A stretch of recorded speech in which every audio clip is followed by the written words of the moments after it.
Tanan kita gapangita kung ano ang purpose kang aton kabuhi ridya sa kalibutan. Without purpose, our life lacks meaning. Aton tunghayan ang storya ni Tatay Jose kung paano niya ginpangita kag ginsunod ang tinutuyo kang Ginoo sa ana nga kabuhi.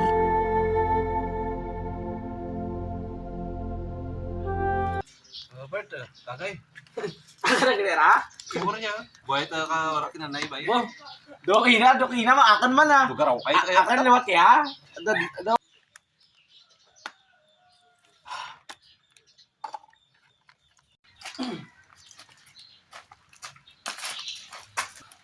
Ah!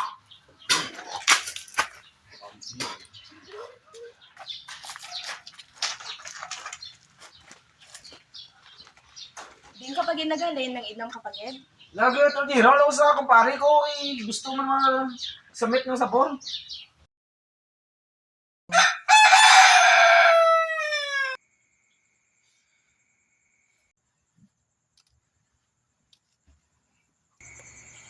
Depla ta kapila.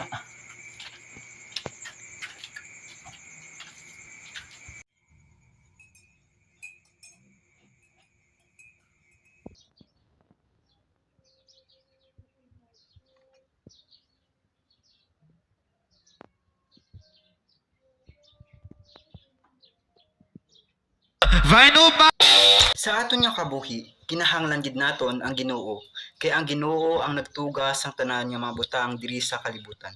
Kag hindi kita mabuhi paagi lang sa mga pagkaon diri sa kalibutan, kundi pati man sa pulong sang Ginoo. Salamat sa inyong pagpamati sa Voice of the Open Bible. Sa dugang nga impormasyon, magtawag lang sa sining nga numero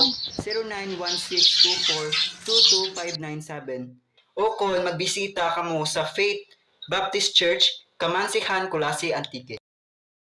Sa sigisigi nga pagpamati niya sa programa sa radyo nga nagawali kang pulong kang Ginoo, nakumbinsi siya nga pangitaon ang simbahan kang pastor nga nagawali sa radyo.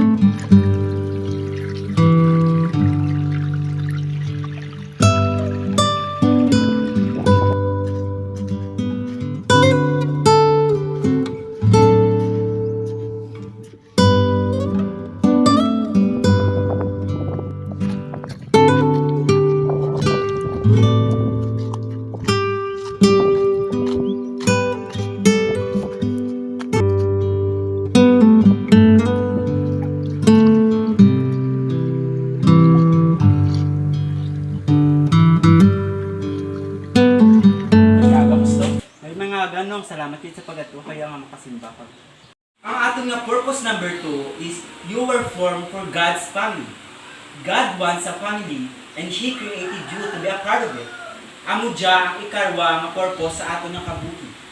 Iniging plano sang Ginoo bago pa ikaw ginbunag sa kalibutan. Kay tungod ang Ginoo ay ang Ginoo sang pagpalangga. Ginapahalaga niya ang relasyon naton sa iya. Paano ba lamang in membro sang pamilya sang Ginoo? When we place our faith in Christ, God become our Father. We become His children. Other believers become our brothers and sisters, and the church. Nung salamat gid sa pagatin sa kaya nga panimbahan natin. Mas nami gid siguro nga iagadan mo man ang imong nga pamilya para makabati sa dakang pulong sa Ginoo. Sige pastor, try ko dalaon. Sige nung, una din ako nung.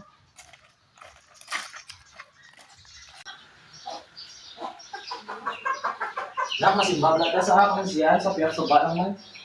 Sunod na ko.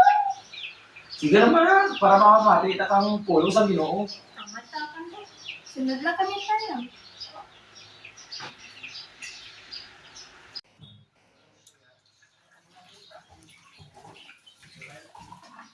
Ga, masimba ta pala sa ano, kamansilan. Para pamati ta sa pulong.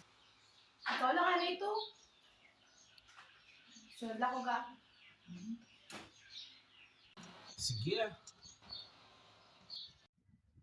Mabudlay man sa umpisa, apang wala naguntat sa pagsimba si Tatay Jose kag sa urihi nagbunga ang ana nga pagpangamuyo. Amat-amat nga nadala niya ang iya pamilya sa pag-alagad sa Ginoo.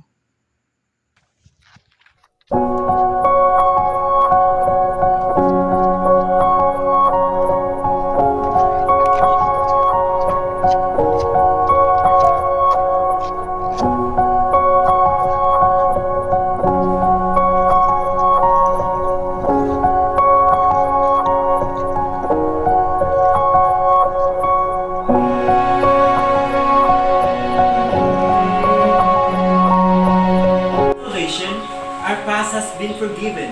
Our present is given meaning, and our future mag-aalagan kita sa Ginoo. Hindi tungod sa kahadlong kag responsibilidad, kundi tungod sa kalipay kag dako nga pagpasalamat sa gihimo niya. Daan naton, every human being was created by God, but not everyone is a child of God. The only way to get into God's family as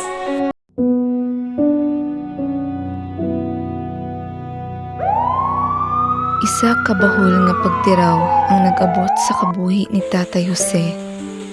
Ang kamatayon kang anang pinalangga nga asawa. Apang hindi ini nangin rason para mag-untatana sa pagsugid kang pulong kang Ginoo sa iban nga tawo.